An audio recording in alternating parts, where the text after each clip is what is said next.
பிரியமானவர்களே, இயேசுவின் நாமத்தில் நான் உங்களை வாழ்த்துகிறேன். சந்தோஷமா இருக்கீங்களா? ஏன் துக்கமா இருக்கணும்? எது கலங்கணும்?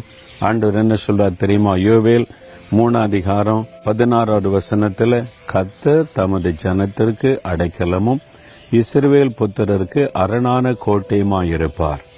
அவர் உங்களுக்கு அடைக்கலமா இருக்கிறாரு, அரணான கோட்டையா இருக்கிறாரு. பிறகு துக்கமா இருக்கணும்?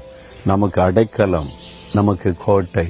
அந்த கோட்டையை யாரும் தாண்ட முடியாது தெரியுமா? ஆண்டவர் ஒரு பாதுகாப்பு கோட்டையை நமக்காக வச்சிருக்கிறார். மனுஷருடைய பொறாமைகள், விரோதமா எழும்பக்கூடிய வல்லமைகள், அசுத்தாவிகள், பில்லி சூனியங்கள், எந்த மந்திர வல்லமே உங்களை தொட முடியாது, நெருங்க முடியாது. அவர் கோட்டையாயிருக்கிறார். பிறகு எதுக்கு பயப்படணும்?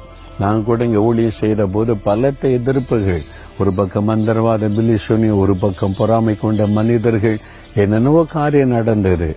எங்களை சேதப்படுத்த ஆண்டவரை விடலையே. இத்தனை வருஷம் 43 வருஷமா அற்புதமா பாதுகாத்து நடத்துறாருல, உங்களை கைவிட்டுருவாரா? அவர் அடைக்கலம், கோட்டை. விசுவாசத்தோடு சொல்லுங்க, ஆண்டவரே நீங்க என்ன அடைக்கலம், எனக்கு கோட்டை.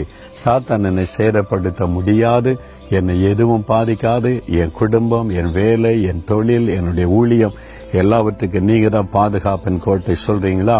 தகப்பனே, எங்களுக்கு அரணும் கோட்டையுமாயிருக்கிறீர், அடைக்கலமாயிருக்கிறீர். சோதரம் சத்துருவின் எந்த வல்லமைகளும், மனுஷருடைய பொறாமையின் கிரியைகளும் எதுவும் எங்களை நெருங்க முடியாது, தொட முடியாது, சேதப்படுத்த முடியாதபடி எங்களுக்கு நீர் கோட்டையா இருக்கிறதற்காக நன்றி.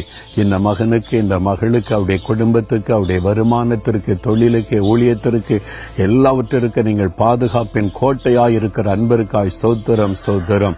இயேசுவின் நாமத்தில் ஜெபிக்கிறோம் பிதாவே. ஆமேன், ஆமேன்.